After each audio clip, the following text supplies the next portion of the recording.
glass in front of 14 guests at our Thanksgiving table, and then he laughed.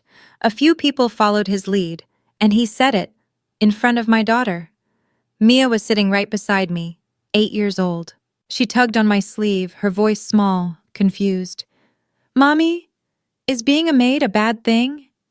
That was the last Thanksgiving I ever stayed quiet, because what I said next, right there in front of everyone at that table, changed everything. And my father? He hasn't hosted a holiday dinner since. But here's what no one in that room knew. The man my father was trying so hard to impress that night already knew exactly who I was. My name is Sadie Holt. I'm 31 years old, a single mom, and for the past 6 years, my own family has called me the Maid. Let me take you back, 6 years earlier, spring. The week I moved back home with nothing but 2 suitcases and a 2-year-old on my hip.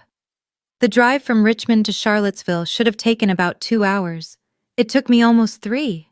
I had to pull over again and again because Mia wouldn't stop crying. She was 2. She didn't understand why her dad wasn't in the car. Truth is, neither did I. My ex-husband left on a Tuesday. By Wednesday, the checking account was empty. Thursday, he filed paperwork using his mother's address. And by Friday, I was standing on my parents' front porch in Ivy, Virginia, holding a diaper bag and whatever dignity I had left. My father opened the door. His eyes went straight to the suitcases, then to me, then to Mia. "The guest house out back is empty," he said flatly. "You can stay there. But this is temporary. Don't make it a habit." No hug. No, "Are you okay?" Just terms.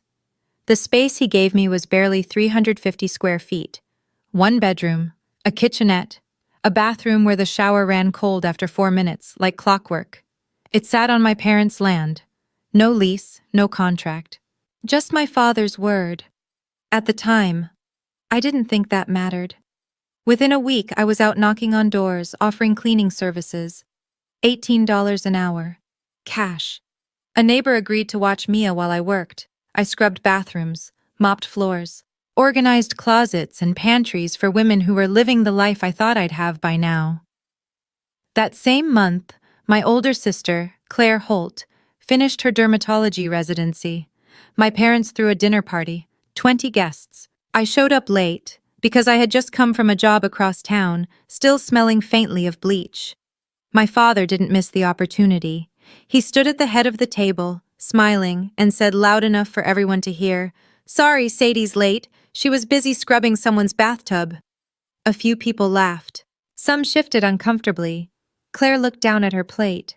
I sat down and said nothing. That was the first time. It wouldn't be the last.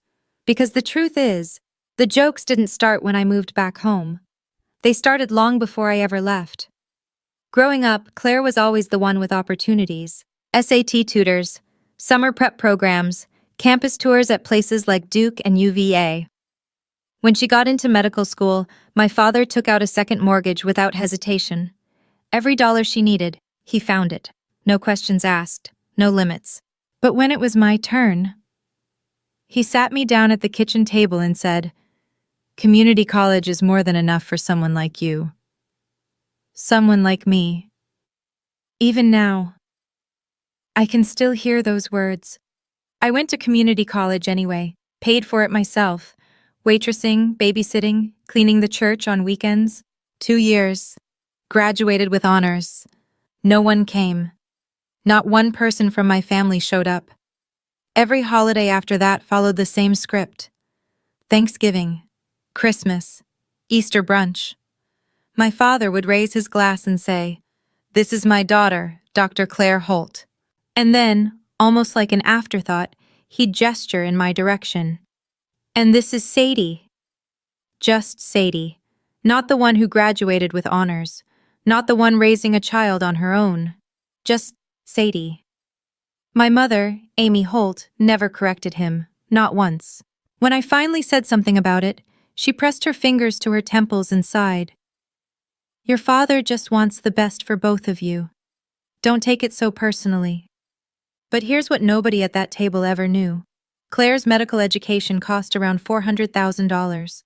My father covered about half, The rest? Federal loans.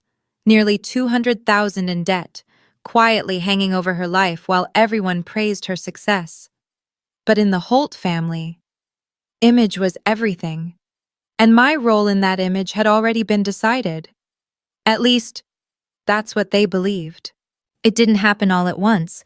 Nothing ever does when you're desperate.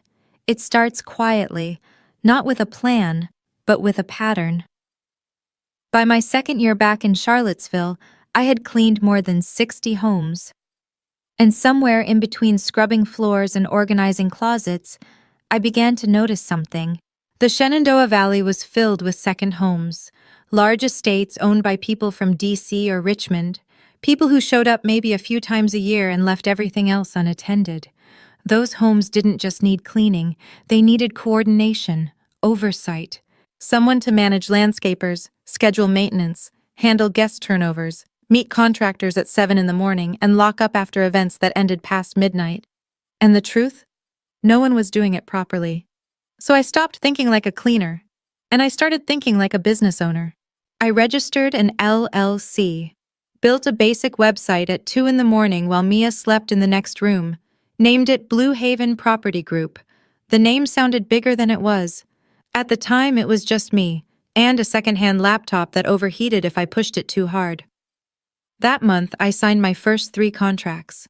They weren't massive, but they were real. And for the first time in a long time, I felt something close to pride. I told my mother. I remember standing in the kitchen, my phone still open to the confirmation emails. "Mom," I said, smiling, "I just signed 3 clients. I'm actually building something." Amy nodded, barely looking up. "That's nice, sweetheart. Claire just got invited to speak at a dermatology conference in Boston." And just like that, the moment disappeared. I stood there, still holding my phone, and something inside me settled into place.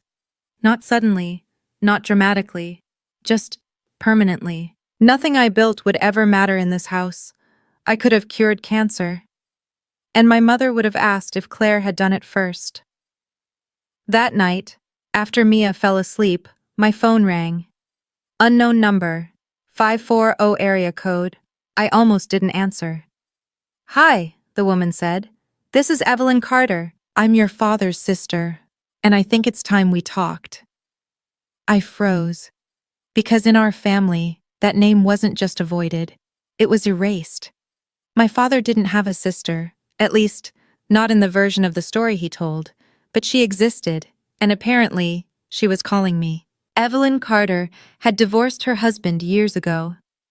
In a place like Charlottesville, where reputations moved faster than facts, and people still whispered about things that happened a decade ago. That alone was enough to brand her as a problem. But she didn't leave. She stayed, opened an antique shop downtown on Main Street, lived alone, and, from what I'd heard, lived exactly how she wanted. My father cut her off completely, told everyone she was a disgrace. I hadn't spoken to her in 10 years. We met for coffee the following week. Her shop smelled like wood polish and old paper. Warm, quiet, nothing like the tension I had grown up with. "I heard about you," Evelyn said, watching me carefully. "A client of yours mentioned you, said you're the only person she trusts with her lake property." I blinked. Small town, news travels fast. "I'll get straight to it," she continued. "I want to invest in your company." I almost laughed. $25,000, not a loan, equity. I stared at her. That amount was more than I had made in months, combined. "I'm not doing this to get back at your father," she added, like she could hear the question forming in my head. "Then why?" She leaned back slightly. "Because I know what it feels like to be erased from your own family, just for choosing a different life." She let that sit, then softer. "Does that sound familiar?" I didn't answer. I just nodded. And I took the money. I hired 2 part-time employees, started scheduling properly, tracking expenses, running operations like something real, instead of barely keeping up with demand. Before I left, Evelyn said something that stayed with me long after that conversation ended. "Family is supposed to be a safe place, Sadie. Not something that cages you, she paused, like she was deciding whether to say more. There's something I know about your father. Something you don't. Another pause. But not yet. I drove home that night with a check in my bag, and a feeling I couldn't quite name, something between relief and unease. 2 years passed, quietly, but not easily. There were months I almost quit, clients who left, contracts that didn't renew, weeks where I worked 14 hours a day, and still wasn't sure I'd make rent. That's how long it took for everything to change. Some clients left as quickly as they came. It didn't happen overnight. By the time I turned 27, I had 5 employees, 18 properties under contract, and a reputation that was starting to spread across the valley. Blue Haven was still small, but it was no longer fragile. I reinvested everything. Every dollar went back into the business before it ever touched my life. Bought a proper van, printed real business cards. Mia helped me choose the logo, a white magnolia flower against a deep green background. She said it looked strong and pretty at the same time. I liked that. I needed that. But despite all of it, I was still living in that same guest house, still on my father's land, still without anything in writing, no lease, no security. And eventually, my father decided to remind me of that. It was a Sunday dinner, no guests, just family. Meatloaf, mashed potatoes, Claire and Ryan Caldwell sitting across from me. Mia at the corner of the table, coloring quietly. Halfway through the meal, my father set his fork down. "That land out back is worth something now," Logan Holt said casually. "I might need to make some changes." I looked up. "What kind of changes?" "Don't worry about it," he replied. "Just understand, nothing is permanent." The room went still. Claire stared at her plate.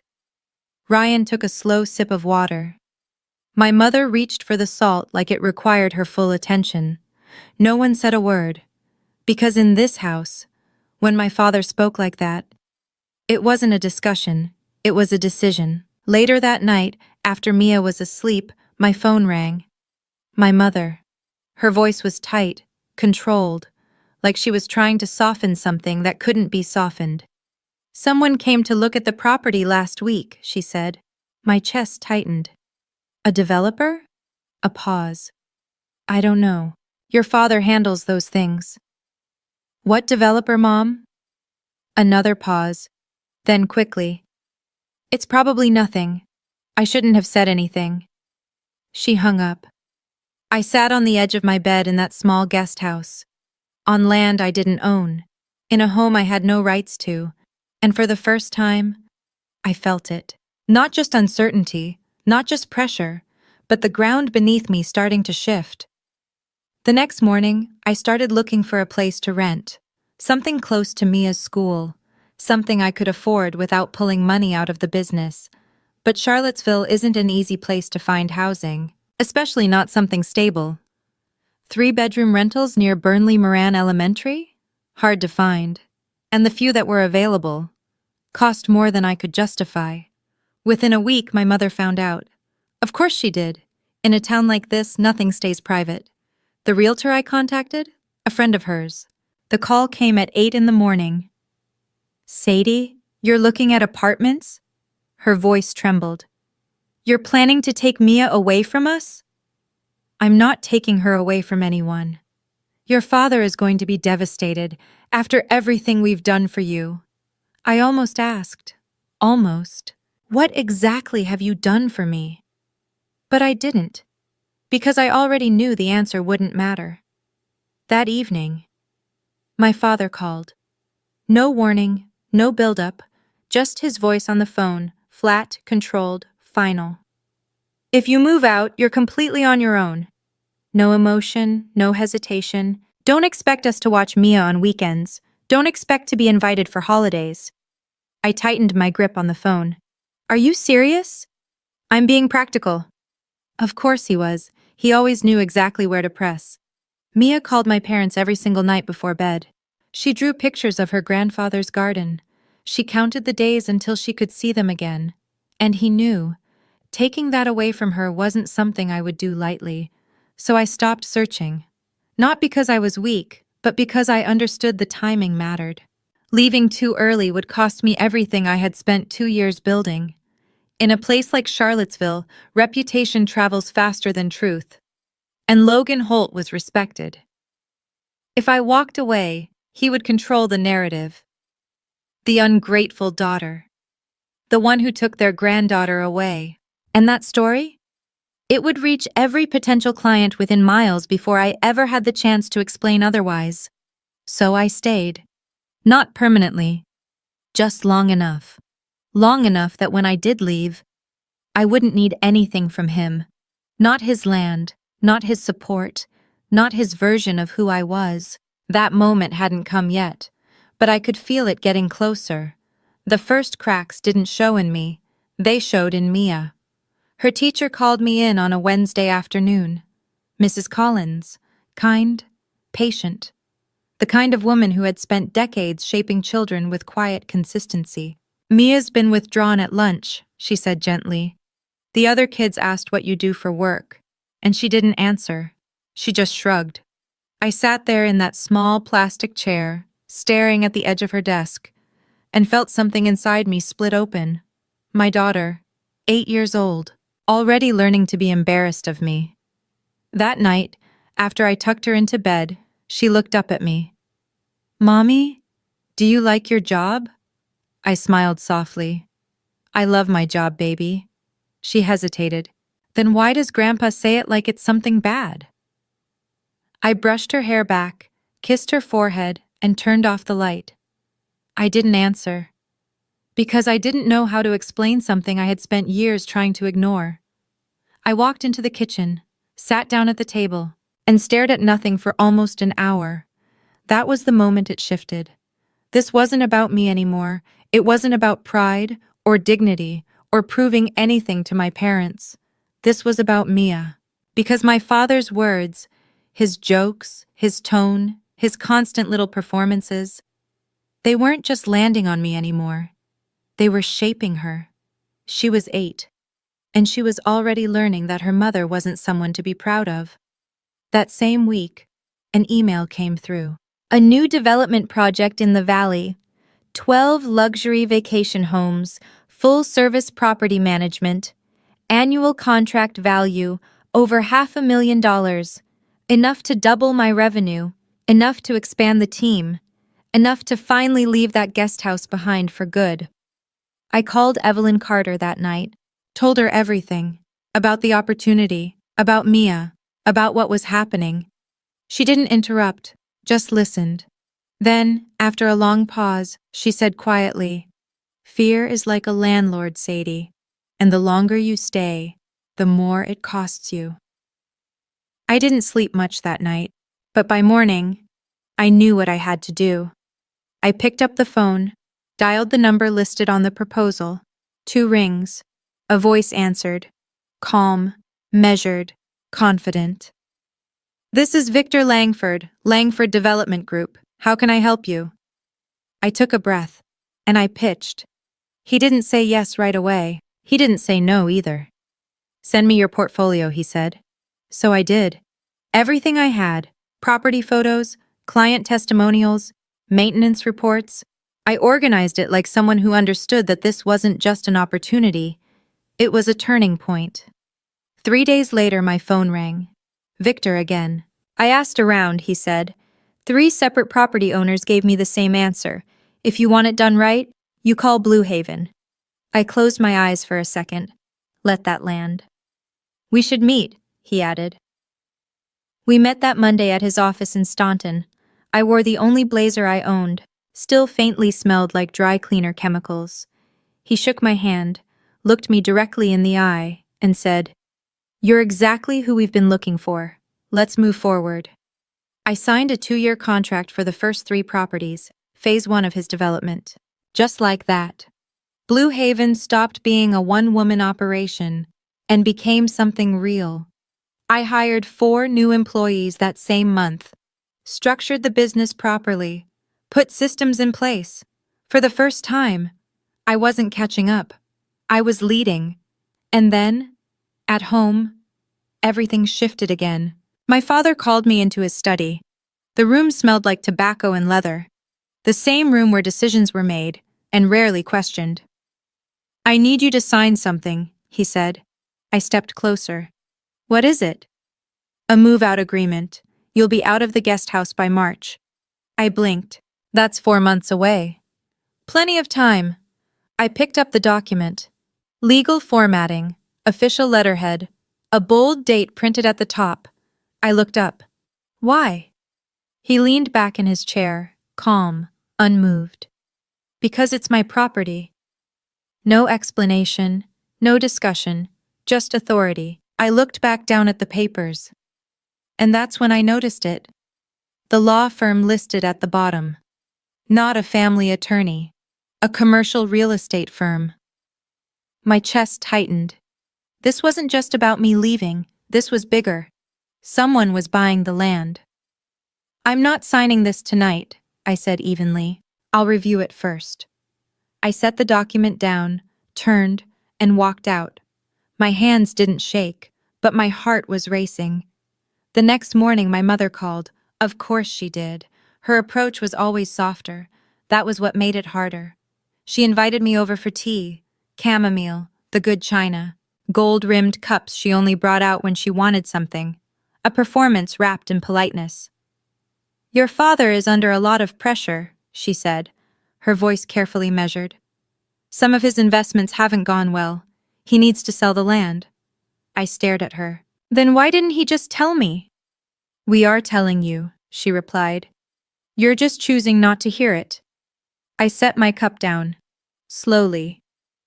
"You're asking me to move my daughter out of the only stable home she's had, without being honest about why. I had to find out on my own." Her expression shifted. Subtle, but sharp. "Claire would never make this difficult." I met her eyes. "Claire doesn't live in a guest house on Dad's land." Then she said it. "Exactly." She held my gaze, because Claire made something of herself. The words didn't hit loud, they hit deep. Not because they were new, I had heard worse, but because they came from her. My mother. The woman who used to braid my hair before school. The one who was supposed to feel like safety. I stood up, left the tea untouched, didn't slam the door. I just closed it, quietly. And somehow, that felt louder than anything I could have said. That night, I sat on the porch of the guest house while Mia slept inside. My phone buzzed in my hand, a name I hadn't seen in months. "Claire. Can we talk? Just us." I stared at the message longer than I expected. My sister hadn't reached out in over a year. Not on my birthday, not on Mia's, not once. And now, suddenly, she wanted to talk. Something was wrong. I just didn't know what yet. We met at a coffee shop in Waynesboro, about 20 minutes away. Far enough from Charlottesville that no one would casually mention seeing us together. Claire looked different. Not worse, just smaller. Her hair was pulled back, no jewelry. The confidence I had grown up envying had softened into something quieter, something closer to exhaustion. She ordered black coffee. I did the same. We sat by the window. A full minute passed. Neither of us spoke. Then she said it. "Ryan wants a divorce." I blinked. "Since when?" "July," she said. "We've been pretending for 4 months." "Why are you telling me?" She looked down at her cup. "Because you're the only one who understands what it's like to start over." That landed harder than I expected. Claire Holt. The one whose name opened every toast. The one my father built his pride around, sitting across from me, asking how to survive. Another pause. Then quieter. "I know they treat you differently. I saw it. I just never said anything I should have." I didn't tell her it was okay, because it wasn't. Instead, I asked, "How much debt are you carrying?" She flinched slightly. "About 180, federal loans. Ryan handled the payments. If we separate." She didn't finish. She didn't need to. I already knew. She asked if I knew a good divorce lawyer. I gave her a name. The same one I had used 5 years earlier. She wrote it down on a napkin, folded it carefully, and slipped it into her purse. And for a second, just a second, she looked like the version of herself I remembered before medical school turned her into a title. I didn't feel sorry for her. But I didn't feel vindicated either. Just tired. On the drive home, I kept thinking about it. Both Holt daughters, sitting in separate coffee shops, years apart, trying to figure out how to rebuild after men walked out on us. And I couldn't stop asking myself, if Claire was falling apart too, why did our parents fight so hard to keep this image alive? Why spend decades building a perfect family when no one inside it was actually okay? Was that love? Or just fear of what people might say? 3 months before, Thanksgiving, that's when everything started to accelerate. Blue Haven had grown, 16 employees, 18 luxury properties across the valley. Revenue had crossed $3 million earlier that year. I wasn't improvising anymore. I had systems, schedules, uniform teams, client review cycles. The same woman who once scrubbed bathtubs for $18 an hour now signed contracts over lunch, but inside my parents' house, nothing had changed. To them, I was still Sadie, the one who cleaned, the one who helped out. Then one afternoon I got a call. "Hi, is this Sadie Holt? This is Rachel Bennett from Virginia Business Review." I paused. "We're putting together a feature on entrepreneurs under 35. Your name came up multiple times from different sources. Not my sister, not my father's connections. Me. I'll do the interview," I said. "But I have one condition." "Of course. Don't mention my family. This is about the business." Rachel agreed. She spent 2 hours with me at one of the estate properties, took photos of my team, asked about growth, retention, revenue strategy. She didn't talk to me like someone doing housework. She spoke to me like a CEO, because that's what I was. "This issue comes out Thanksgiving week," she said as she packed up. "We'll send you an advance copy." Thanksgiving. The timing felt almost too perfect. I didn't tell my parents. I didn't tell Claire. The only person I told was Evelyn. She listened quietly, then laughed. A warm, genuine laugh. "Well," she said, "that should make dinner interesting." For the first time in 6 years, someone was talking about my work, not as a joke, but as something worth recognizing. And I held on to that feeling, kept it close, like a small flame in the dark, waiting. 2 weeks before Thanksgiving, I was in the main house kitchen, helping my mother go over the guest list. My father walked in, energy high, phone in his hand like he had just won something. "Guess who's coming to dinner?" Logan Holt said. My mother looked up. "Who?" "Victor Langford." He said it like it meant everything. And it did. Victor Langford, CEO of Langford Development Group, the most influential developer in the Shenandoah Valley. My father had been chasing a deal with him for months. "This is it," he said, already smiling. "Langford at our table. Good wine, good food, good impressions. By New Year's, we close." I stood there, holding a serving spoon, and felt the temperature in the room drop. Victor Langford, the man I spoke to every Tuesday morning, the man whose properties I had managed for 2 years, the man who once told me I was the most reliable operator in the region. My father had never asked what my company was called, never visited my office, never once looked me up. And Victor? He had no idea that the woman running Blue Haven went home every night to a small guest house behind the property my father was trying to sell. 2 completely separate worlds, about to collide at one table. I excused myself, drove straight back to the guest house, called Evelyn. "Victor Langford is coming to Thanksgiving," I said. "Dad invited him."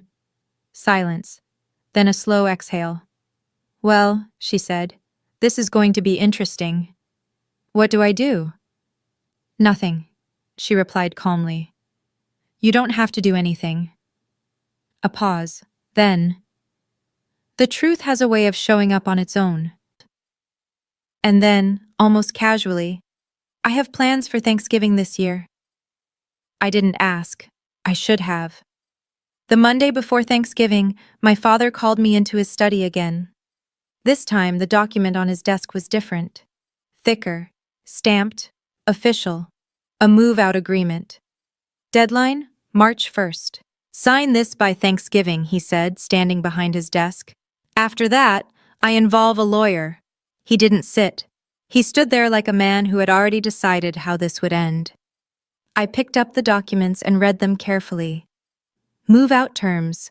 A waiver releasing any claim to the property. And then, buried halfway down the second page, the sale price, $680,000.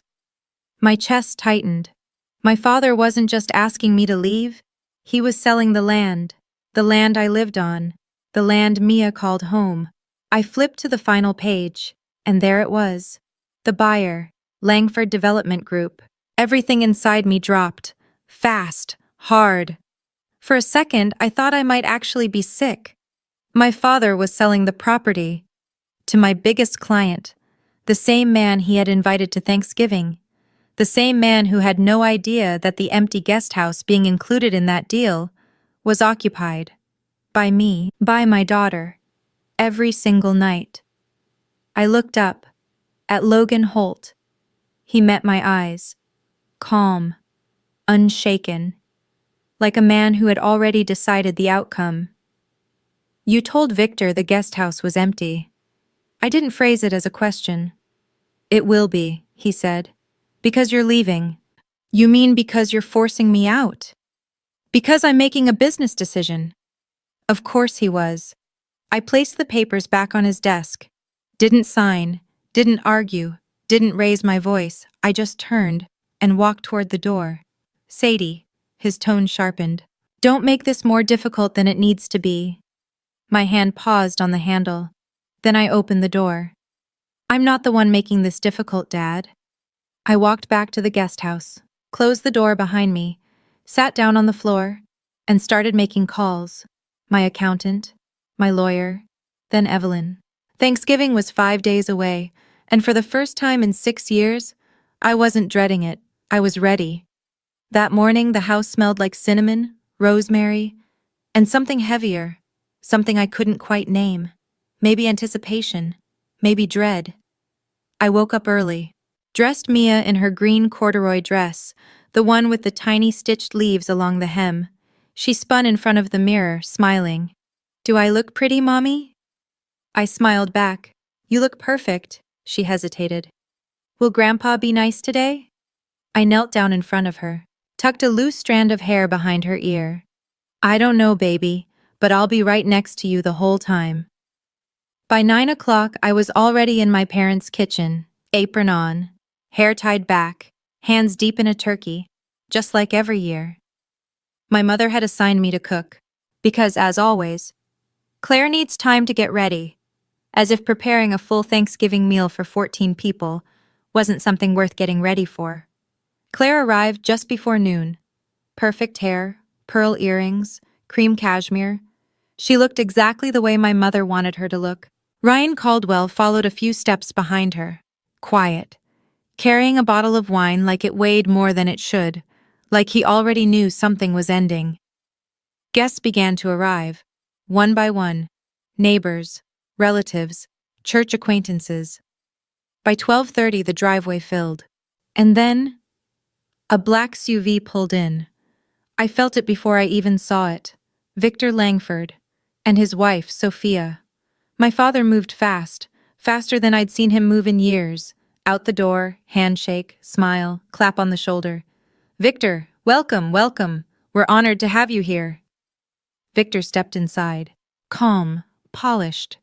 He scanned the room, taking everything in, and then his eyes landed on me, standing in the kitchen doorway, apron on, hair pulled back, a thin sheen of sweat at my temples after hours of cooking. Before he could say anything, my mother stepped in. Oh, that's Sadie, our younger daughter, she said lightly. She helps with cleaning. Helps with cleaning. Victor nodded, polite, but something flickered across his face. Recognition, maybe. But it passed, for now. His eyes lingered a second longer than they should have. That name. It couldn't be a coincidence. He moved into the living room. My father led him outside shortly after, to walk the property. My property. Dinner was served at 2. 14 people seated around a table set with my mother's best china. White plates, blue trim, candles lit, napkins folded perfectly. Everything arranged to look like a family that had it all together. My father stood at the head of the table, tapped his glass with a fork. "I'd like to give thanks," he began, his voice warm, practiced, like a man delivering a speech he'd given many times before. "For this family, for this home, and most of all, for my daughter, Dr. Claire Holt, who continues to make us incredibly proud." Applause followed, easy, automatic. Claire smiled, tight, controlled. Across from her, Ryan stared down at his plate, jaw tense. No one noticed. My father wasn't finished. "And of course," he turned toward me, paused just long enough, then smiled. "Sadie." Another beat. "One daughter is a doctor." He let the silence stretch. "The other is a maid." He laughed, that same low, familiar laugh, the one I had heard my entire life. A few people joined in, uncertain, automatic, the kind of laughter people use when they don't know what else to do. Most of the table went still. Pastor Michael Reed lowered his eyes. His wife pressed her lips together. Sophia shifted slightly in her chair. Victor didn't laugh. He looked at my father, then at me, like he was trying to understand what didn't add up. Under the table, Mia's hand found mine. Cold, small. I wrapped my fingers around hers. I stayed still.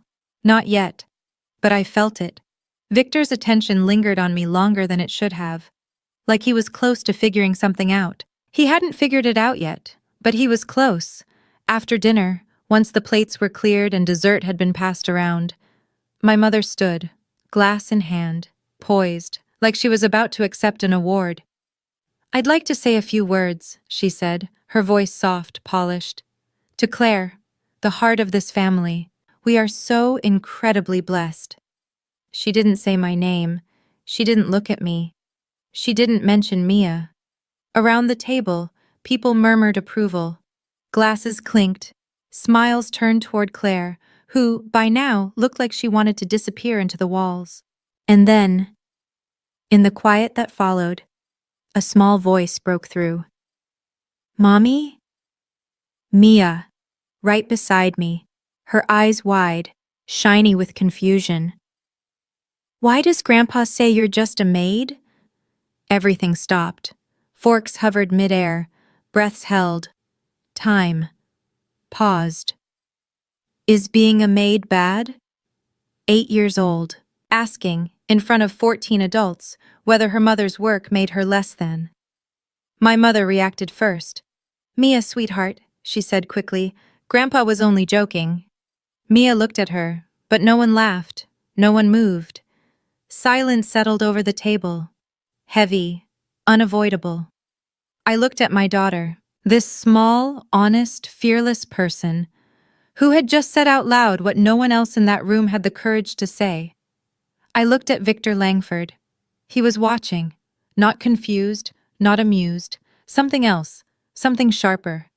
Then I looked at my father, still standing at the head of the table, glass in hand, smile fading, and inside me, something that had been stretched thin for years, bent, pressed, diminished, finally gave way, not shattered, not destroyed, released.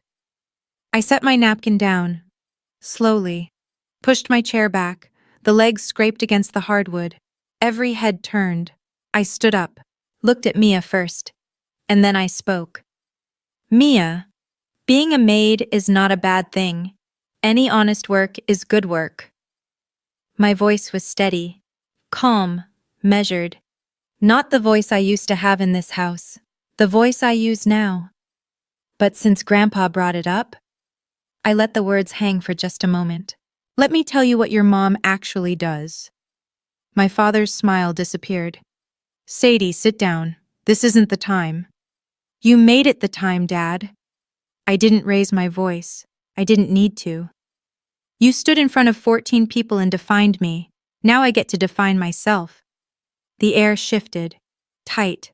Still. My mother's hand moved to her throat. Claire's eyes widened. I kept going. I started out cleaning houses, I said, still looking at Mia, but speaking to everyone. That part is true, and I'm not ashamed of it. A pause, then. I just didn't stop there. Another beat, long enough for it to settle. I built a company. It's called Blue Haven Property Group. No one moved. I manage 18 luxury properties across the Shenandoah Valley. I have 16 full-time employees. Still nothing. And last year, I held their attention. My company generated over $3 million in revenue. Silence. Absolute. Complete. 14 people sitting there, rewriting everything they thought they knew about me. I looked at my father. I will never forget his face. The color drained from it, slowly, like something had been pulled out from underneath him. His mouth opened, closed, opened again. Amy, Sadie, why are you doing this? My mother said sharply. Why are you making a scene? I'm not making a scene, I replied. I'm finishing Dad's toast. From the far end of the table, a glass touched down, deliberately, quiet, but loud enough. I turned. Victor Langford was staring at me, not surprised, not confused, certain, like something had just clicked into place. Victor frowned slightly, like he was replaying something in his head, matching a voice to a face, a name to a memory. Wait, he said. He stood, not abruptly, not dramatically, just intentionally. Sadie Holt, he paused. Then, you run Blue Haven Property Group. Every head turned, back and forth, between us. Yes, Mr. Langford. He shifted his attention to my father, and something in his expression hardened. Logan, you didn't mention that your daughter runs Blue Haven. My father tried to respond, but nothing came out. Victor continued. She's been managing my Shenandoah portfolio for the past 2 years. 3 properties, full-service contracts. His voice was calm, controlled, careful. She's one of the best operators in this region. My father gripped the back of his chair. I didn't know. Victor didn't blink. You didn't know? He repeated it flatly. Not a question, a conclusion. Last week, you told me your younger daughter was between jobs. The room reacted, a quiet ripple. Between jobs, someone echoed under their breath. My mother rushed in. We always knew Sadie worked hard. Victor didn't even look at her. His focus stayed on my father. And my father was staring down at the tablecloth like it might swallow him whole. You invited me into your home, Victor said quietly. You introduced your daughter as a maid, while she's the person I trust with assets worth more than most properties in this area. No one spoke. No one moved. And strangely, I didn't feel victorious. I felt something else, like watching a wall collapse and realizing I had been standing behind it my entire life. Mia tugged gently at my hand. I looked down. Mommy, her voice was soft. Is that the man you talk to on Tuesdays? I almost smiled. Yes, baby. It is. And then, the doorbell rang. The timing was so exact, it almost felt scripted. But it wasn't. Evelyn Carter had always known how to make an entrance. Maybe that was the one thing she and my father had in common. My mother walked to the door, opened it, and froze. Her face drained of color. Evelyn stood on the porch in a navy coat, a bottle of wine in one hand, and a magazine in the other. Her silver hair was neatly pinned back, and she smiled, not politely, not casually, but like someone who had been waiting years for this exact moment. What are you doing here? My father's voice cracked. You weren't invited. I know, Evelyn said simply. Then she stepped inside. Her eyes moved across the room. The stillness, the half-finished plates, the silverware scattered mid-meal. 14 people sitting there like they had collectively forgotten how to breathe. But I brought something for my niece. She didn't wait for permission. She walked past my mother, past my father, straight to the table, and placed the magazine down on the white tablecloth, right between the cranberry sauce and the gravy. Then she opened it, turned it toward them. A full-page feature. A photograph of me standing in front of one of the estates, arms crossed, the Blue Haven Property Group logo visible on the van behind me, and the headline, Blue Haven Property Group, how a single mom built a $3.1 million business from the ground up. The magazine began to move, from hand to hand. Around the table, one person at a time, eyes scanning, expressions shifting. Pastor Michael Reed, his wife, Sophia Langford, who read it twice. One of the neighbors held it up slightly, like she was inspecting something valuable. And at the head of the table, my father stood there, watching everything he had carefully built fall apart, piece by piece. Evelyn looked at him, not with anger, not with satisfaction, but something closer to disappointment. "You were so focused on being ashamed of your daughter," she said quietly. "You never stopped to see what she became." My father didn't respond. For the first time in his life, he had nothing to say. Victor picked up the magazine, read the opening paragraph, set it back down, then looked at my father. And in that moment, his expression changed, not emotional, not angry, but calculating. "Logan," he said evenly, "the property you're selling me, that's the same property your daughter lives on." My father's jaw tightened. "That's separate." Victor didn't move. "Is she being forced out because of this deal?" Silence again. But this time, it wasn't passive, it was sharp. I spoke, not loudly, not emotionally, just clearly. "I saw the contract last week. He asked me to sign a move-out agreement before Thanksgiving." A few heads turned. "The sale price is $680,000. More silence. "And he told you the guest house was empty." Victor leaned back slightly, ran a hand across his forehead. "Logan, I don't do business like this." "Victor, this is a family issue." "It became my issue the moment you misrepresented the property." His voice stayed controlled, but there was no softness left in it. "You told me the guest house was vacant. That's what I based my offer on." Around the table, reactions broke apart into quiet pockets.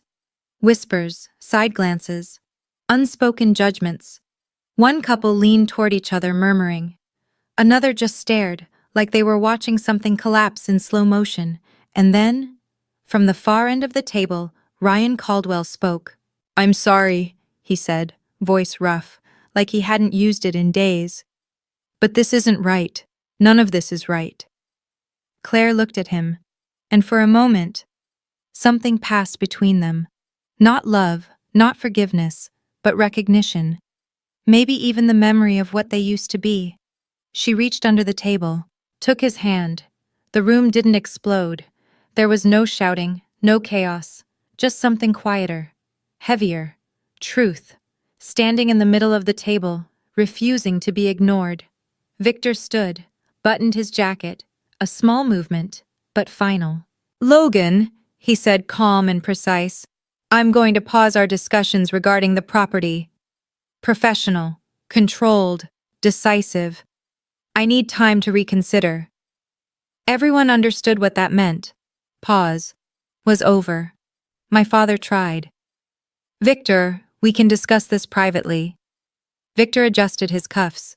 "We've been discussing it privately." A beat. "That's the problem." He turned to me, gave a small nod. Not warm, not distant, respectful.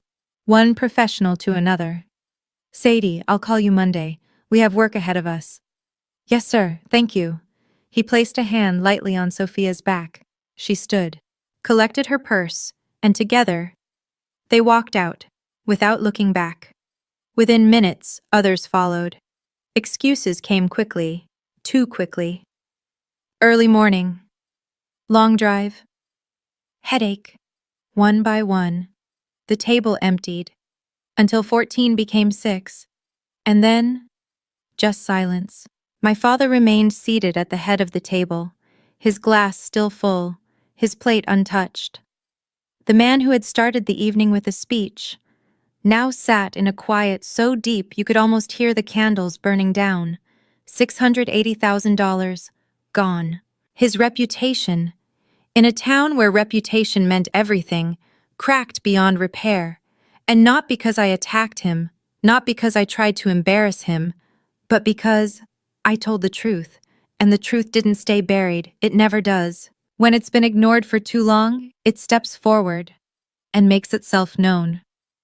The house fell into silence, plates untouched, candles burning low. 6 people sitting in a room that somehow felt emptier than if no one had been there at all. I lifted Mia from her chair. She wrapped her arms around my neck, resting her head on my shoulder, just like she used to when she was 2. Back when I first carried her into this house, with nothing. I walked toward my parents, not close, just close enough. I'll be out of the guest house by the end of the month. My father looked up. Not because you asked, I added quietly, because I should have left a long time ago. Sadie.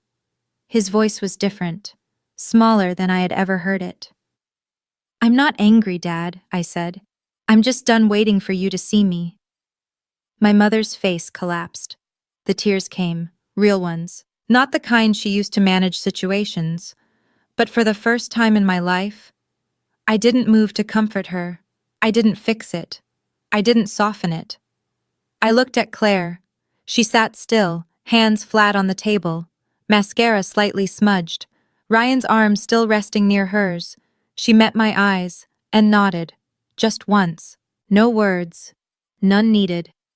I turned, walked to the front door. Evelyn was already outside. She hadn't stayed for the ending. She had been waiting, hands tucked into her coat pockets, watching the sky turn dark. My place has room, she said simply. Enough for both of you. Mia lifted her head, studied her face. Are you the one who sends me birthday cards? Evelyn smiled. Every single year, sweetheart. I buckled Mia into the car, closed the door, sat behind the wheel. In the rearview mirror, the house grew smaller. The porch light flickered on. No one came outside, no one waved. I took a breath. A full one. The kind that fills your lungs all the way to the edges. And for the first time in 6 years, I wasn't driving away from something. I was driving toward something. In a town like Charlottesville, news doesn't need the internet. It moves through churches, through conversations, through quiet exchanges after Sunday service. By the end of the weekend, 3 days after Thanksgiving, the story had spread. 14 guests meant 14 households, and each household told more. By the end of the week, everyone who had ever shaken my father's hand knew what had happened at that table. And the fallout? It was precise, measured, immediate. Pastor Michael Reed called my father directly. I think it would be best if you step back from the fundraiser committee this year, he said. Focus on your family. Translation: don't show up. My mother's auxiliary group, the one that organized the annual Christmas drive, gave her a polite message. We're moving in a different direction with leadership this year. And word got around. We need women who support other women, Amy. The article came out that Wednesday. Virginia Business Review. My photo printed just inside the cover. Within days, new clients started calling. People I had never contacted. I read the article, each one said, like a key, like a signal. At school pickup, Mrs. Collins stopped me. I saw it, she said, holding up the magazine. I always knew there was more to you than this town ever gave you credit for. At the grocery store, at the gas station, at the post office, people looked at me differently, not with pity, not with quiet judgment, but with something new. Respect. And my father, the man who had built his identity on being respected, stopped showing up. No church, no rotary, no calls returned. The silence from that house was louder than anything he had ever said. Claire called 2 days after Thanksgiving. Not to apologize, not to explain. Ryan and I are separating, she said. I told Mom and Dad last night. How did they react? A pause. Mom said, "This can't be happening. First Sadie, now you. Her voice caught on the word first, like she had finally heard what it really meant. Not concern, accounting, not grief, loss of image. And Dad? Nothing, she said. He just sat there. I think he's out of speeches. I could picture it. My father at his desk, a man who had spent his life performing for an audience, now sitting alone, with no one left to impress. Claire started calling more after that. Not long conversations, short ones. Careful, honest. How did you do this? She asked me one night. At 24? Badly, I said. But I did it. She laughed, a real laugh, the kind I hadn't heard since we were kids. I always thought you were the brave one, she said quietly. I was just the one with the degree. I didn't correct her. Because she was right. Not about bravery, about the degree. That's all it had ever been, a title on a wall, in a house where image mattered more than truth. We didn't suddenly become close. There were too many years between us for that. But something shifted, like two trees that had grown apart, realizing their roots were still connected underground. It wasn't a perfect ending, it wasn't even clean, it was just a Tuesday night phone call. And somehow, that was enough. 2 weeks later, my phone lit up while I was standing in Evelyn's kitchen. Dad, I dried my hands, answered. Sadie. His voice had changed, not softer, but quieter, like someone had finally turned down the volume. Hi, Dad. You've made your point, he said. Can we move past this?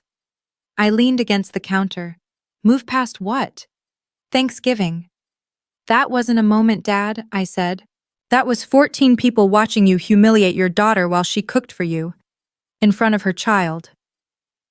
Silence, long enough that I could hear him breathing. I didn't mean to.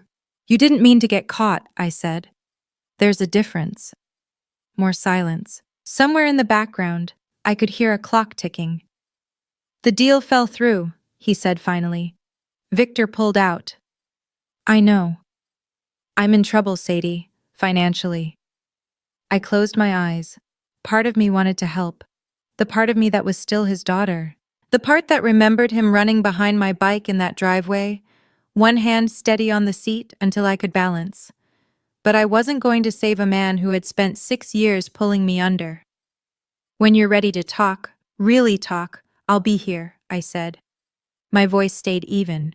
Not cold, not soft, just clear. But I won't sit at another table where my daughter learns to be ashamed of her mother. He didn't answer. The line went silent. Then it cut. I stood in Evelyn's kitchen for a long moment, phone still in my hand, staring at nothing. Mia ran past me in the hallway, laughing as she chased the cat. That sound was enough. It had to be. By mid-December, the townhouse started to feel like home.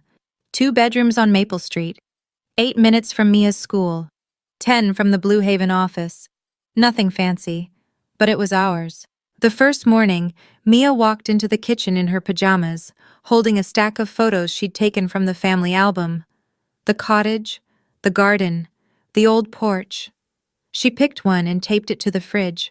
An Easter from 2 years ago, her on my father's lap, both of them laughing. I stood there for a moment. She had kept everyone. Her grandparents, Claire, even Ryan. She hadn't erased anyone. And I didn't take it down, because boundaries aren't about pretending people don't exist. They're about choosing how close they get to stand. That same week, Victor called. Not about the property, about the business. I'm expanding the portfolio, he said. 2 new developments in Rockingham County. I want Blue Haven to take both. I've already referred you to a couple of partners. By January, projections for the year reached 3.8 million. I hired 3 more people, moved out of the home office into a real space, a renovated storefront on Main Street, Blue Haven's name across the glass. Evelyn came by every Sunday, always with dessert, always with time. She'd sit on the floor with Mia, building Lego castles that didn't make much sense, but somehow stayed standing. One afternoon, Mia looked up and said, Mommy, I told my friend you run a whole company. I smiled. What did she say? I said, I know, she's my mom. I turned toward the window so she wouldn't see my face, but Evelyn noticed. She just nodded, quiet, understanding, like she'd been waiting a long time for something good to finally land. Claire's divorce was finalized in February. She moved into a one-bedroom apartment. First time in her life living alone. No parents, no husband, no backup plan, just her, a futon, and a stack of takeout menus. She called me that first night. I'm terrified, she said. How did you do this at 24? Badly, I said. Really badly. I burned rice for 6 months. She laughed. And I laughed with her. The kind of laugh that only happens when both people stop pretending. Mom called, she said after a pause. She's upset we didn't come home for Christmas. That's her choice, I said. We don't owe anyone a performance. Silence. Then, when did you get this wise? It's not wisdom, I said. It's scar tissue. She was quiet for a second, then softer. You know what I used to be jealous of? Not your business, not the money. Then what? The way you didn't care what they thought. I built everything around Dad, grades, degree, marriage.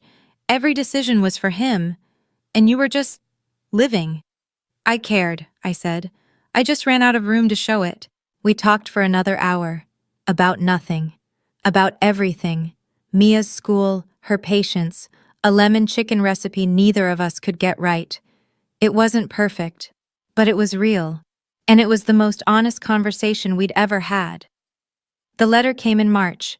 Not a text, not an email, an envelope. Handwritten. The stamp slightly crooked, like someone out of practice. I recognized the writing immediately. Sharp, slanted, all caps. The same way he used to write birthday cards, back when he still sent them. I sat on the front steps, the street quiet, Mia at school. Inside, a single card. Plain, cream-colored, no printed message. Just 6 words in blue ink. Sadie, I read the article. Dad. That was it. No apology, no explanation, no acknowledgement of what happened. Of Thanksgiving, of the years. Just, I read the article. I held the card for a long time, turned it over. Nothing on the back. And part of me still wanted to call him. The part that still remembered his hand on my shoulder the day I learned to ride a bike. How he held on, until I said I was ready. And how he let go the second I asked, but I didn't call.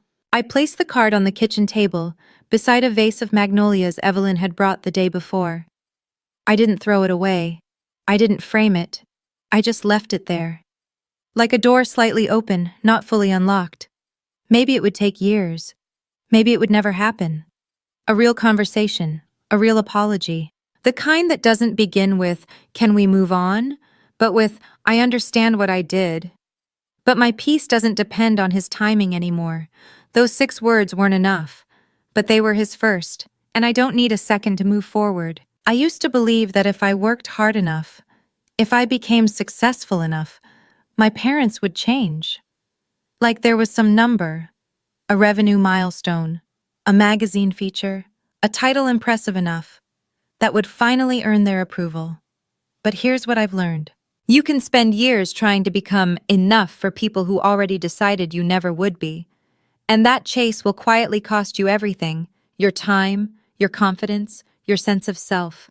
At some point, you have to stop negotiating for respect and start living without it. Not with anger, with clarity. Because closure doesn't always come from an apology. Sometimes it comes from accepting that the apology may never arrive, and choosing peace anyway. You don't need permission to move forward. You don't need recognition to be worthy. And you don't need anyone to rewrite your story for it to be true. Build a life that speaks for you. And when you finally sit at your own table, make sure no one there has to shrink to belong. And if this message touches your heart, if even a small part of this story feels familiar, take a moment to reflect on it. Please hit like and share this with someone who needs to hear it. and done in my place. I read every single one. Please, if you're still here, thank you.